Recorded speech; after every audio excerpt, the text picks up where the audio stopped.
Most people let the numbers make the decision. Chris Gray doesn't. Not always. There are moments when the data points point one way, but something deeper points another. And Chris has developed the practice of knowing which one is which, not from recklessness, but from conviction.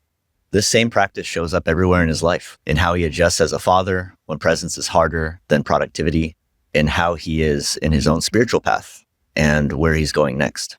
Chris isn't navigating one tension, he's navigating three: business, family, and spirit, all while learning how to hold them all without having one collapse the others. This is The Living Question. All right, welcome to the Living Question podcast, where we bridge the gap between knowing and living. And here today, we have Chris Gray, dear friend of mine, front row dad, master marketer, and recently super stage speaker, right? I'm trying. Yeah. And man, it's been so cool to see you like step out into the space of like, look, I'm doing this stuff. Whereas before you were like much more like ninja about it, huh? Yes. That's cool. Well, what I want to get into is I'd love to just start with the first question, then we can kind of flow wherever we go. Okay. Which is like, for you, it's the living question, right? So when did you have a decision when logic wasn't enough to make the move? This is such a good and tough question, and it's what's in focus, because I am doing my best to get out of here and to get into here when it comes to making decisions, when it comes to being present, to be in here. And like so, from your head to your heart? From my head to my heart, to be in my body, to listen with my body, to let my gut, my chest, whatever's happening in here lead, to be aligned with this, to be anchored with this, and then operate from there. It's a whole other conversation. But from there are decisions to be made. There's been some major stuff that's happened, which I would love to talk about, but it is way too recent. One of the minor things that happened that was chaotic was in the fourth quarter of 2025, me and my business partner were like, we don't know if we have a business. Like this could be it. It could be done.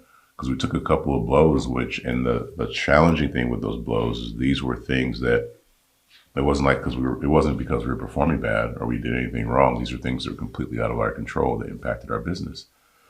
At least, let's say 85% of what happened was completely out of our control.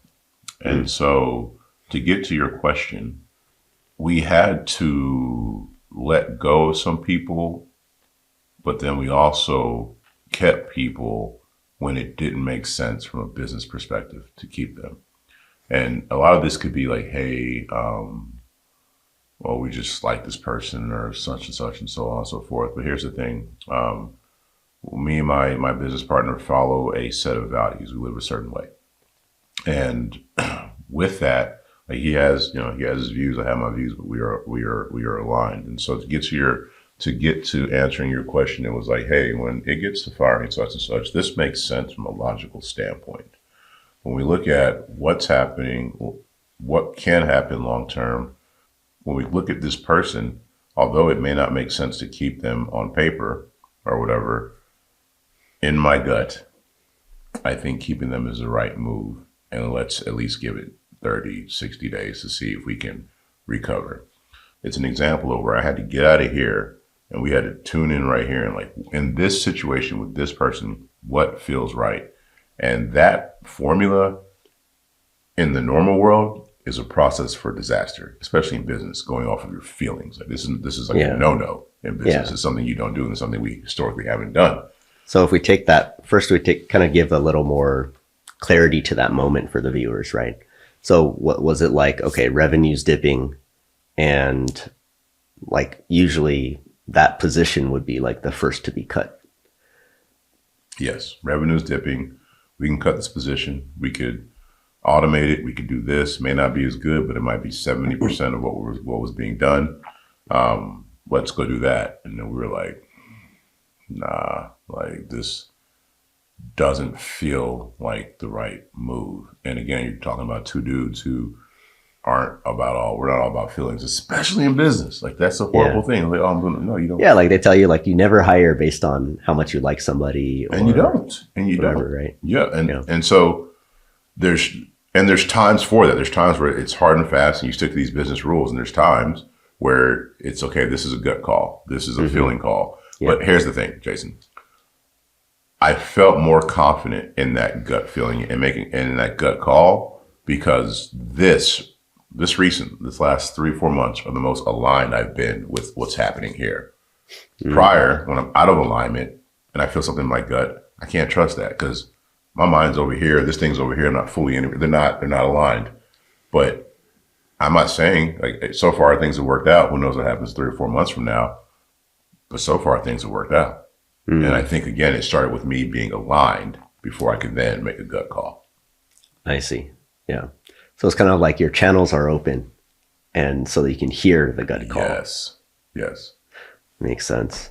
And before we dip, because I have so many questions just from what we just talked about, but in making that call, did you have to like argue with your business partner and be like, no, we need to keep him? Or was he also, because I know your business partner, he's pretty deep himself, right? So was it, did you have to fight for that gut feeling, or were you both like, all right, yeah, like you both feel that? We both ended up feeling it. Okay. And is that just additional confirmation then? Oh, absolutely. Because what if he was like, my gut says no? Then that would have been a challenge, right? Because then we have to kind of go with who has the strongest feeling on that one. And that's usually, okay, we would go with the strongest feeling. But we were aligned on it. And man, it's something about going through hard things with people that brings you together. You see this in the military, for extreme examples, policemen, even with us as men in this room, where we became friends to doing work that most men won't do. So I think sometimes when you are aligned with somebody and you're in something, you're kind of in the bunker together, it's a little easier to kind of get on it's not always easy, but it's easier. We kind of start to have a little mastermind, one mind, and we just ended up feeling the same way. We end up feeling the same way about a bunch of things. For good or bad, we end up being aligned. Yeah. Makes sense. So then what was the cost of keeping that person instead of doing what you would have done, like from a logical business formula? I had to get comfortable with being uncomfortable, because you're carrying an expense that it's an expense, it's an extra one. And so it's like, okay, to get rid of that person, we know that expense is not there anymore. And we can carry this for whatever we can plan out financially. When you keep them and say you get hit with another blow, it could be even more detrimental. And so to answer your question, the cost was, and the opportunity there was, this is a chance for us to be comfortable with the unknown, to not know, to have faith. Yeah. That was the cost, and it was an opportunity at the same time, and it's an excellent exercise. Yeah. And so that was, Q4 was barely a month ago. Yeah, all 2 months. Stuff, the last 3 or 4 months have been crazy, Jason. Been crazy. Yeah. So let's keep rolling with that, because what came up with for me was, right now you're the most aligned, right? Like, so what brought you to, like, what made you want to get aligned in the first place?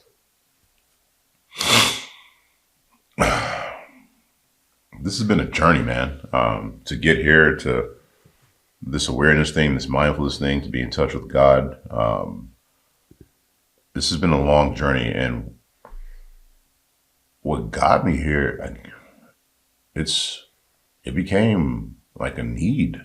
Like, if I want peace and joy, this is the path that I've identified. If I want to love, somebody said something about joy being the most vulnerable emotion of all, right? Being very vulnerable emotion. And I thought about that, and it is for me, because to have joy, like, it's easy to be angry. It's easy to be reserved. It's easy to just, it's easy to be an introvert in some cases. To be joyful, to actually express that, I have to bring armor down. I have to bring armor down. I'm vulnerable now because I'm in a happy state. And to be vulnerable to me signals weakness. And so, but it feels so good. It feels so peaceful. Well, how do you get there? I don't know. And through this work I've done, I've noticed that I feel the most peace with life, with everything around me, when I am out of here and I'm in here and these things are integrated and this thing's not going chaotic. I'm feeling it. I'm anchored to what's happening in here. And then I'm just kind of riding this surfboard, riding this wave of life. Yeah. And for the listeners who are only on audio, can you give them some reference points? Oh yeah. Sorry. I didn't even think about that. So being out of my head and into my body, and at least like if a stimulus happens, I'm noticing what's happening in my body before I'm opening my mouth or before I'm thinking about it. That's the biggest thing. Stimulus happens. Okay, what am I feeling in my body? What's going on? Let me just feel this. Okay. It's almost like you go, I used to play basketball or do jiu-jitsu or whatever. It's like you go from being in the game to being a coach, and now you're watching it. And when I do that, and for me, it's getting into my body and then watching what's happening. I'm like, oh, you feel this, but that's because of that. All right, this is probably the clearest decision here to do, even though you don't like it. Go do that. It's almost like I'm coaching myself. I've zoomed out of it. Does that make sense? So is it like you've disconnected from, like, it sounds to me like you've disconnected from that immediate, like the immediate response of like maybe ordinarily, I don't know, like the example that comes to mind for me is, okay, like let's say I'm driving and then someone suddenly comes in and like cuts me off or almost hits me. And like, I could be like just really pissed the rest of the time, right? I could yell at them. I could have road rage. Or I could also like take that moment and change how I react in that moment. Is that kind of the... Yes, that's exactly what it is. It's, the stimulus happens. What's happening is what's happening. Well, we can't control that. You can't control the guy cutting you off. But what we can control is the response to it. And this is very cliche stuff. Like this is stuff that people, most people in our world would know. But to actually practice it, to make it a default way to go, is much harder than it seems. To pause before you react. To know that I have a choice in the situation, despite what's happening inside. I have a choice on how I react and what I do. Yeah. That's hard to do, and I don't always do it. But when I do it, it is relieving. It's peaceful. Mm-hmm. And so let's take a moment where you don't do it, right? Can you walk us through like a moment like that? My daughter here recently, she did something, and I was frustrated with her lack of speed. She was doing something, but she was not going fast enough, right? So I'm like, Jewel, like, come on, let's go, right? Automatic, like jumping on her. And I do that. I do that a lot, like something like that, where I'm just jumping on her. And what I've noticed, and it can go on. It can go on and on. A lot of things where I'm like, man, I acted unconsciously in that situation. A response to my wife, like what we were talking about, something with, like when you catch it, like let's say with Jewel, right? Like you catch that. Do you repair in that moment when you catch it? Like, can you also do a repair? I don't. And so in these cases where I'm unconscious and I usually catch it, if I catch it sometime later, which is still a win for me. The fact that even if it's 2 days later or an hour later or a week later, at least I noticed back in that moment that I was unconscious. And if there is a need for repair, I will repair. I don't go apologizing to her like 24/7, but it'd be a lot of apologizing. I have a lot of opportunity. But when I do catch something, like recently, I have to go talk to her about the situation. My wife's grandma, which is my grandma now, we felt like she was passing away this past weekend. And I was sick with the flu, and so we had the the trauma of my grandma possibly passing away. I'm sick with the flu. Jewel needs to go to a soccer game. Big decisions need to be made. And I don't have the mental capacity or whatever. And I'm trying to help my wife think through it when I can barely think. I'm sick and some heavy stuff is happening. And I reacted to something that wasn't the best way to react. I basically told my wife that, like, your decision, your feelings are the only thing that matters right now. And in saying that, I basically said my daughter's decisions or her feelings don't matter. So Jenny, your feelings right now, because it's your grandma dying, this is the only thing that matters. And in saying that, I'm basically telling my daughter Jewel, her feelings don't matter. That's what I did. I have to go back and repair that for a lot of reasons. That's an example of what I'm talking about. Yeah. Yeah. And like, do you just like, does it come to mind and you're just like, oh, and you just will just note it down or keep it. And as you like continue on your work. Yeah, it comes to mind, man. It's like, and I think too, once again, if I wasn't aligned, they wouldn't come. Like these thoughts, like I don't control the thoughts. Like I don't control the blood flowing through my body or my heart beating, or I don't make myself, these things are happening. They're coming from somewhere. I hit the mic. They're coming from somewhere, right? And the better aligned I am to whatever the source is, whatever you want to call it, to me it's God, but the better I'm aligned with it, the more open I am to receiving the messages. And so I've noticed that, again, when I become better aligned, the more I will start catching things, even if it happened a week back, an hour ago, or whatever. And so tell them like, can you share like one of your alignment practices just so they get a sense of what helps you get into alignment? Right now I'm talking to you and we're having a conversation. Yeah. But I can feel my body right now. I can feel there's something here, and it's not in your chest here. Like like a line. There's a line going on. Like I feel like a line, quite literally. It's not bad. There's no. It's not anxiety. It's not anger. It's not. But I'm in my body right now. And when I have that anchor of being in the body, and I'm feeling that. Where am I not? I'm not up here. Earlier, I was thinking like, oh man, I got to do a lunch, and I'm overbooked and I double booked. And before we got into this podcast, I was thinking about that. And I'm coming into this podcast like, man, I got to fix that, blah, blah, blah. And it's going in my head. And 3 years ago, when you and I are sitting here, it would still be coming up. Yeah. But I'm here with you. Yeah. And I'm out of here. Yeah. And that's my alignment thing. That's one of the many things but for me, it's just feeling my body in the moment. So like that could be, I mean, I've heard of one method that's similar to that called body mapping, which is basically like you actually focus on different parts of your body. And sometimes you could like, if you touch your hands and you create sensation, or you just notice the feel of your clothes on your shoulders, on your chest, like it brings you back in instead of thinking about other things, like thinking about things that are happening in the future, things that are happening in the past. And that keeps us out of the now moment. Right? That makes sense. Yeah. I like that one. Okay. Well, that's awesome. Like I have so many questions, but the one I had to ask you, because the last time we talked, like we talked a lot about like our different spiritual journeys and how you were studying things. And like you're a pretty hardcore AI user, to the point where I remember you're like, yeah, and I uploaded like the Bhagavad Gita and like the Bible and all of these things into like Notebook LM.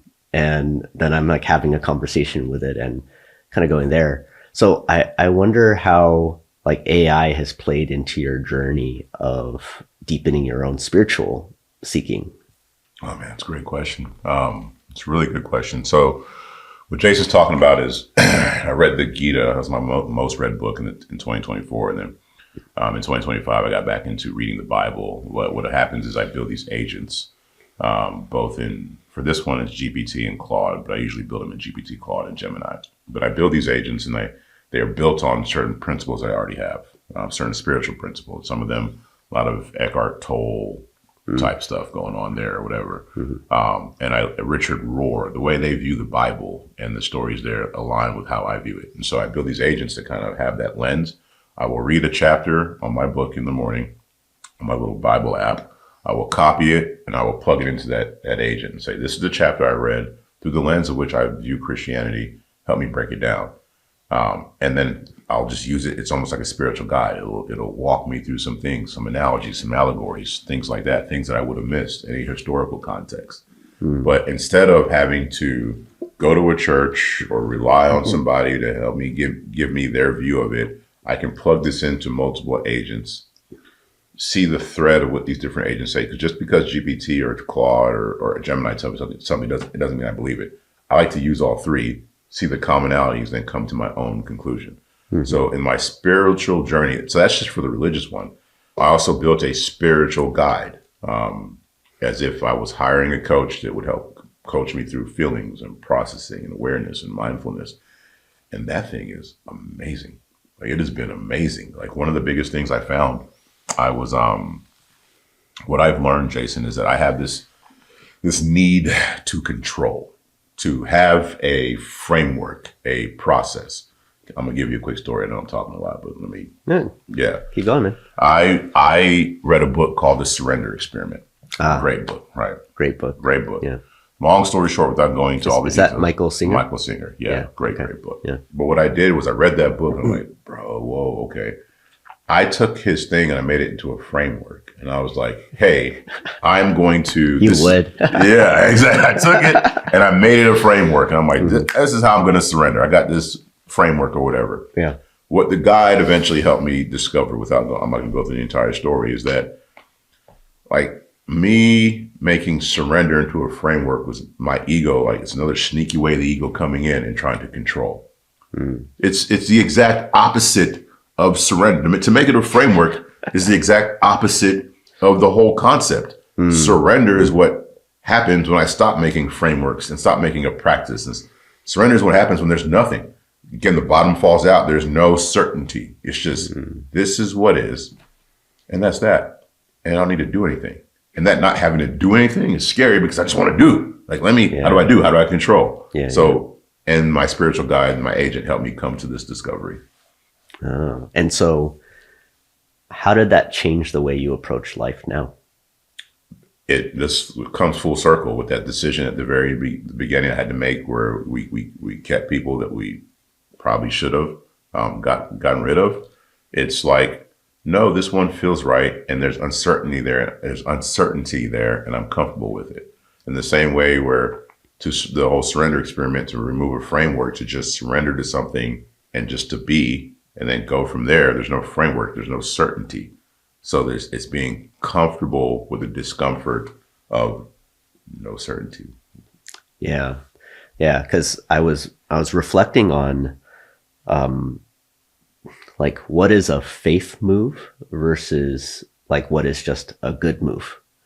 And I've always been the type where I like to strategize, so it's always like, okay, if we want to make X amount of money, like, great, I can come up with all types of ways to make that amount of money. And I can come up, they can be 3 steps, they can be 10 steps, they can be 100 steps. And I can figure out exactly how to do it, right? And yet that's not a faith move when it's something that you can do, and you also have the exact way of doing it, right? And I think, like, there's such an importance there, because for some people, the problem is not that they know what to do. The problem is they might be scared of achieving the thing, right? Like they're right. Like, so if you make it, if you, some business coaches or some business strategists, like, they might take it and say, oh, you want to go there? Great. I've worked with tons of people who did that. So here you go. Boom, boom, boom, boom, boom, boom. Then you're going to be there. And then the person does nothing, right? And it wasn't because they didn't know what to do, but there was something holding them back in the achievement of that made them stop, right? And it could be a fear of the success. It could be like, well, what would happen after that? It could also be like, maybe in that process, you have to be more public, more seen, and you're scared of that, right? But then the flip side is, what happens when you feel a nudge to do something and you have no freaking idea how it's going to happen, right? Like the smaller example of, well, we're going to keep this person, even though we don't see a lot of pipeline yet. We're not sure where the additional revenue is going to come from. We know they do great work. We know the quality of all of that.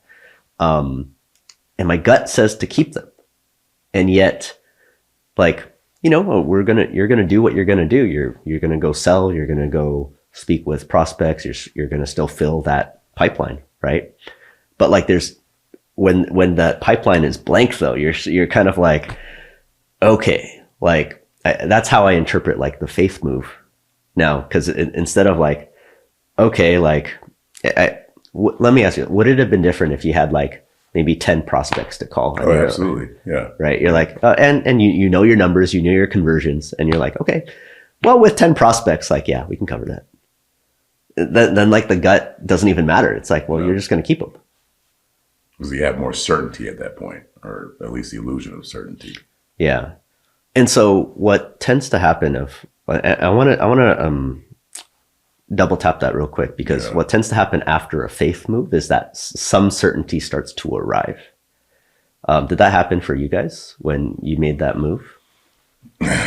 No. I was living in fear at that point, man. Like, because it was chaotic, it was scary, you know. And there was this juxtaposition of you know, fear and peace. Somebody said to me recently, which has always stuck with me, there's this phrase, it's a biblical thing about, if you want the peace that comes beyond understanding, right? It's just, you can determine, you could figure out what peace beyond understanding means for anybody. But if you want peace that becomes, or you want the peace that goes beyond understanding, then you have to forfeit your right to understand. So if my gut tells me this is a move and I feel okay with it, then that's that. And any subsequent processing for me sometimes works the opposite way. It's like, I'm trying to, was that the right decision? No. Yeah. You know what, man? This is where I'm at. This is the decision I made, and I don't need to understand it. Not yet, at least. Yeah. That's it. Yeah. And I think that's a perfect definition of a faith move. Because I've done the opposite a lot of times. Like, well, I'll make a faith move, and then I'll be like, okay, like I need to figure out how to make this work. And it's a lot more stress than it's worth. Yeah, it's a lot of stress. And for the agent side, as you were developing that, like, how has this showed up in your work? Because, you know, you do marketing targeted for home service businesses, right? Yeah. Like, so has this spiritual side of you, which is like so deep, right? Like, how has that shown up in like the work that you do with your clients? Man, that's a really good question, Jason. I think a lot, like anything in life, our guy Hector is recording this, and he does jiu-jitsu. And I think that what he would get, and like my whole point of this is that I can get it too. My whole point of it, so I'm trying to make an analogy, but that might not land. But my whole point of it is I get better at things when I see how they play into my life in general. So jiu-jitsu is something you do on the mats, but the principles play in your life in general. There's some marketing principles that you can just apply to marketing, but these principles could be used as a husband, a father, a friend, or whatever. And so the spiritual stuff, like it spaghettis into my life in general, the principles that I get from that spaghetti into my life in general. And so to answer your question, how it typically plays a role is, let's look at Google right now, right? Google, the way that search is working out, this is not a marketing podcast, but the way search is now is going to be vastly different. And it's like really changing, especially for local, like really changing. And there's chaos right now, and the sky could be falling for some businesses, not getting leads like they used to, and they're wondering why not, and blah blah blah, and do I need to do this and that? And I think that had it not been, if it's not for alignment or trusting my gut, trying to do my best to go with my gut and skate to where the puck is going and figure it out, if there wasn't that piece, I wouldn't be able then to deliver confidence to my clients. At the end of the day, they hired me for confidence. That's what I'm really selling at the end of the day, is confidence. That's not something I could just fake or whatever. And so for me to get that, they rely on me they rely on us as the expert. And I'm an expert in something that's ever changing. Like, I don't know Google. I don't work at Google. I'm making my, like, but you know what? I'm aligned here. I know my craft. This is what I feel. And this is where we're going based on that. And that's that. There's no questioning it. There's no posturing. There's no faking it till you make it. This is it. And once they encounter that confidence or feel it, then they can feel more at peace, even though we both don't know what the hell's going on ultimately. And so is it like, maybe viewers might be hearing that and be like, then isn't it just like the blind leading the blind? It could be the blind leading the blind, but I don't feel that way because again, this is going back to feeling. This feels right. Like, I've done my studying, the logical part. There's logic. This is business, right? There's a logical part. I've done my studying. Yeah. I know what this is for Google. This is where they're going. This is where the whole market is going. This is what I would do if I were them. Okay. So then this is how we're going to get ahead of it. Yeah. And it's worked out even before I was more aligned. And so now I feel more confident that I'm aligned. But this is the one thing I learned about marketing. Same thing with women. I know marketing because I'll understand that I'll never understand marketing. Same thing with women. I know women because I know I will never understand women. So yeah, it could all go left, but I've historically called it. And so I feel a confidence here, even though I don't know what's happening. Yeah. Yeah. And it's like, what I'm hearing from you is a willingness to be wrong. Yes. Like, you've done your research, you've done all the study, and you've like mapped it out and said, well, based on what I've learned, my gut and my knowledge, this is the way. And so, but right, like, we don't know what's all happening underneath. It could go wrong. It could go left. And if it does, okay, then I adapt. I own it. I adapt and I adjust. But I don't regret, in this specific case, I don't regret this decision because the call felt right. Yeah. Yeah. And I think like being able to pass that, like, what I'm feeling is like this alignment that you have, it just makes it easier to deliver that message. Because if you didn't have the alignment, but you still did all the research, you still did all the skate where the puck is going stuff, and then you came to them and you're like, well, like, I'm not sure which way it'll go, but I'm pretty sure it's going to be over here, and we're going to have to play it out. Let's go see. Versus a more confident approach of like being able to share that with peace. Yes. Right. And you can still say like, it might go the other way, but like I think the tone makes such a huge difference. Dude, you're hitting on something huge here. I was talking to my wife yesterday about a decision she's making, and I was talking to her, but I was really talking to myself, where the state in which the decision is made for me often impacts the quality of the action. And so look at this example. If I was just in my head and I'm all anxious and I'm like, I do all the same logical work, all the logical work, but I'm just in my head and I'm anxious, and I tell the client from a state of anxiety, the quality of the actions, even if I'm right, it's just going to be this, even the vibe they pick up from me, all of it, the quality of the actions are not going to be as good, for me, not as clear and clean as if the state is, and in this case, it was peace. Like, this is what I feel at peace. I feel aligned here. This stuff makes sense. I don't know, but I feel peaceful. Now I deliver the same thing, but it comes from a state of peace. The quality of that action, much higher. The vibe is much higher than the state of anxiety. Yeah. So yeah, that's something I'm learning. Yeah. That's like the power of transmission, right? Yeah. Yes. Awesome. So this is a fun opposing question, which is, where did leading from your head protect you? Oh gosh, I mean, I learned that as a kid. Hypervigilance. This is not safe. I need to take care of myself. I think it helped me when I was younger with protection at the end of the day, because if something was happening emotionally, I wasn't getting something, or these feelings were too big, getting in my head is a way to get out of those, because this is too much to feel. This is not safe. This is hurt, or whatever it is. Let's get out of there, get in your head. And then while you're in your head, you're examining everything, you're questioning everything. Let me get ahead of this so that if I do this, I can avoid getting hurt, blah, blah, blah. Like, you're doing everything. It's all a protection mechanism. It's all protection. So getting into my head, for me, as a kid, and then even into, you kind of carry a graduated version of these behaviors into adulthood. It was all about protection. Stay up here. You don't have to feel anything, you don't have to worry about anything. If you're tired of being in your mind, go get on your phone, go watch the show, go play video games, do anything but go in.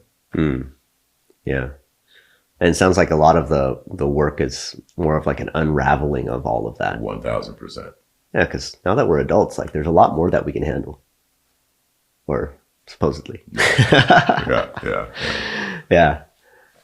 So like, have you been surprised by how much you can hold now? Yes. I'm more capable than I thought. And I'm surprised at the capacity that we all have. Like, whatever's in here, there's just infinite. There's just depth. This thing that we have inside of us is special. And to know that I have a piece of that, like I'm a splinter of that, we all have this, to know it's there, to know that these things aren't as important as I may think they are. Even if they are major, like these things aren't, in the grand scope of things, they're not as important as I make them out to be. There's a sense of peace that comes with that, bro. Yeah. Yeah. And I guess as we're kind of rounding out, I'm curious, well, first, where would, if they want to find out more about you, right, where can the listeners find you? I'm at Yo Chris Gray everywhere. That's YO Chris Gray. I am G-A-R-A-Y. G-R-A-Y. So Chris, C-H-R-I-S, G-R-A-Y. Thanks for clarifying. At Yo Chris Gray everywhere. I am more popular on Instagram for whatever reason, and I'm rarely on it. But if you ever wanted to talk to me on the socials, like the actual me, I respond on my Facebook to my messages. Everything else is a response from someone handling that account for me. But you can find me, Yo Chris Gray, everywhere. And our marketing company's Red Palm. That's REDPALM.US. Cool. And the question I want to end with is is about the living question. So every time, like just as I go through life, there's always a question that I'm living with, like something I'm exploring in that moment. And right now, for example, like my question is about what do you do when your plate's full? And not just when your plate is full, right? Because there's a lot of people who say, well, we got Marie Kondo saying like, let go of whatever doesn't spark joy in your life. You've got people saying like, oh, only work in your zone of genius, or only do those things that are like in full alignment with your heart, mind, spirit, body, everything, right? And let's say I've done all of those things. I've like taken all of those things off, and then my plate's still full, right? Like what do I do when my plate is full of things that matter to me? Because I've got 2 kids, I've got this calling to build out this podcast and go get amazing kind of conversations with people, and those 2 things alone, I mean, there's more, but those 2 things alone are already pulling me in different directions, right? So that's my current living question. I wonder what your current living question might be. What I hear from that is what is currently in focus for me, and how do I feel better? I mean, literally like feel my emotions, feel what's happening internally better. At the root of it, that's it. And I'll tell you why. I went to an event, and it's all men, and similar to what we are about, like men trying to be better in the areas of health, wealth, and love, well-rounded, but be successful in all areas. Mm-hmm. Long story short, I watched a man process feeling like I had never seen before. Mm-hmm. I watched a man, like something came up, it triggered him, and I watched him work this entire feeling and the grief, everything heavy that would come along with it, the type of, and do it in a way that I would probably only do behind closed doors, right? Not with 9 other dudes looking at me, and I'd be all in my head at that point, like, do I look dumb? And I watched this man just work through his feelings, just let it process, right? The similar thing to be, I think Eckhart Tolle talks about it when you see, 2 ducks fight, and then when they go separately, they shake it off, right? And they're back into their element. Animals do this, they shake off whatever in their back. So it's like a human version of that. Like he just went through it all and then was back and talking. It was one of the most powerful things I'd ever seen.